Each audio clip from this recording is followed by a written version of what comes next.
bastante serio, un déficit que lo hemos tenido en los últimos años históricamente alto, en una época turbulenta. Estamos hablando de 609,000 millones de pesos los requerimientos financieros del sector público, y sabemos que estos endeudamientos significa que va a haber nuevos impuestos en el futuro, en los próximos años, o va a tener que haber nuevos impuestos para pagar estas deudas. No hay de otra, solamente con ingresos tributarios es como se pueden pagar las deudas.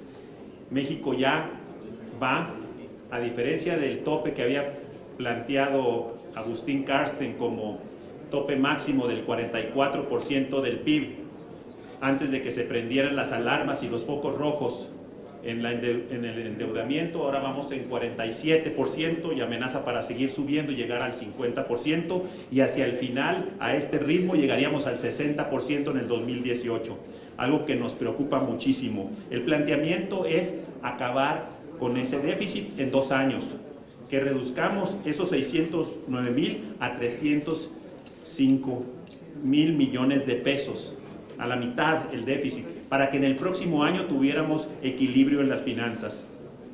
El otro punto importante es el eliminar la posibilidad de deudas ocultas. Hacienda puede registrar en este concepto de inversión de alto impacto deudas como Pemex, Comisión Federal de Electricidad, entre otras, que es muy importante para la información que se genera en el país, que tengamos el concepto de un déficit total, que incluya todos estos conceptos, porque sabemos que la deuda total va, incluyendo estos organismos, va a superar los 800,000 millones de pesos. Establecer que todos los ingresos se destinen íntegramente a reducir el endeudamiento. Me refiero a los ingresos extraordinarios que salgan.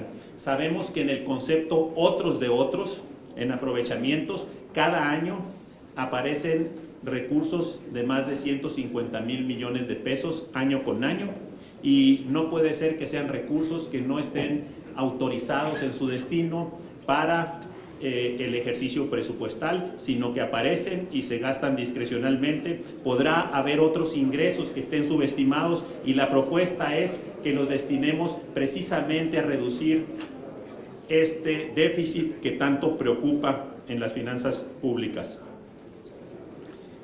El otro punto sería transparentar y auditar el gasto de asociaciones públicas privadas.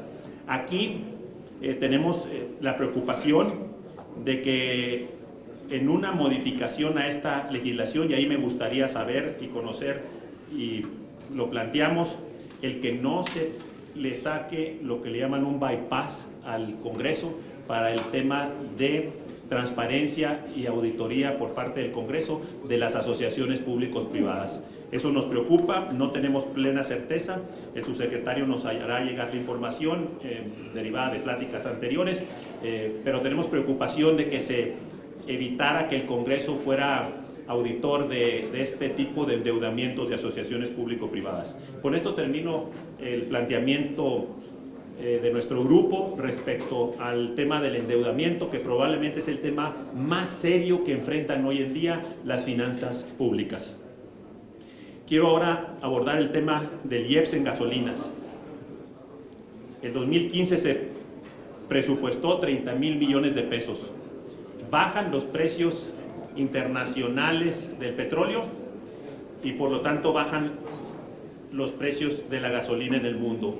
México importa el 50% de la gasolina de Norteamérica, y lo que resulta es que ese beneficio que están teniendo los consumidores de todo el mundo de pagar menos costo por los energéticos, en este caso de gasolinas, pues en México esos beneficios no los tuvieron los consumidores, los tuvo el gobierno.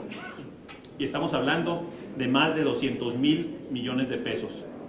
Ahora en el 2016 se encuentran presupuestados 209,000 millones de pesos, y esto también conlleva el cambio de un impuesto IEPS flexible a uno fijo. Pero en el fondo lo que nos preocupa son los altos impuestos que se están cobrando en general en todo el país a los ciudadanos. Y voy a presentarles algunas comparaciones. Con este planteamiento, por litro cada mexicano está pagando 4 pesos por litro y de manera fija quedaría para este 2016. Y cuando vemos en Estados Unidos, un país con ciudadanos que tienen más recursos, pagan 2.11 pesos por litro en impuestos. Entonces estamos perdiendo la batalla de la competitividad, estamos y seguimos haciendo caro a México, cargándole costos adicionales a los consumidores y a los ciudadanos mexicanos. En este sentido, el World Economic Forum hace 2 semanas presentó la comparación entre países y en el tema de competitividad fiscal salimos en el lugar 115 de 140 países. Ya nos explicamos por qué no hay crecimiento económico, por qué no se generan empleos, por eso tenemos preocupación. En el estado de Arizona, Texas y Nuevo México se gastan 1.6 a 1.7 pesos de impuestos por litro. Y aquí pretendemos arribita de 4 pesos por litro. Allá estamos hablando de impuestos totales, del total de taxes, y aquí en México estamos hablando solamente de IEPS. Eso amenaza la competitividad del país, la calidad de vida de la gente, pero también amenaza a una reforma profunda muy valiosa que fue la reforma energética, ya que los ciudadanos van a identificar esta reforma energética con precios altos de la gasolina. ¿Y qué provocaremos? Que haya rechazo a futuras reformas que tenemos que plantear en nuestro país para que cambiemos la historia de crecimientos pues mediocres. Si quisiera decir por último, en la situación